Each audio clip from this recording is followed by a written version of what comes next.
Operation सिंदूर के दौरान भारत ने जिस तरह से पाकिस्तान को करारी चोट पहुंचाई, उससे पड़ोसी मुल्क के मानो पैर उखड़ गए। पाकिस्तान आर्मी ने खुद सीज फायर की पहल की और जंग के जैसे हालात सामान्य हो सके।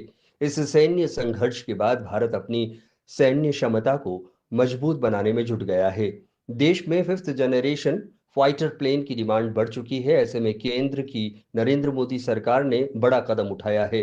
अब देश में ही पांचवी पीढ़ी के लड़ाकू विमान बन पाएंगे। इसके लिए सरकार ने भारतीय कंपनियों को आगे आने का न्योता दिया है।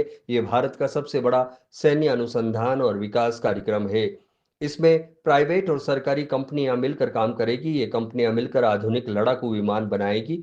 एरोनॉटिकल डेवलपमेंट एजेंसी ने एक एक्सप्रेशन ऑफ इंटरेस्ट जारी किया है। इसका मतलब है कि एरोनॉटिकल डेवलपमेंट एजेंसी उन भारतीय कंपनियों से प्रस्ताव मांग रही है जिनके पास फाइटर प्लेन बनाने की तकनीक जानकारी है।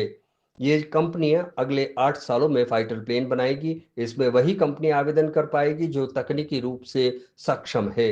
इन पांचवी पीढ़ी की फाइटर प्लेन को बनाने में लगभग 8 साल लगेंगे। सरकार का लक्ष्य है कि 2030 के मध्य तक विमान भारतीय वायुसेना का मुख्य हिस्सा बन जाए। इससे देश में ही आधुनिक लड़ाकू विमान बनेंगे और विदेशों पर निर्भरता कम होगी। और इसी के साथ भारत का सबसे बड़ा military research and development programme अब शुरू होने जा रहा है।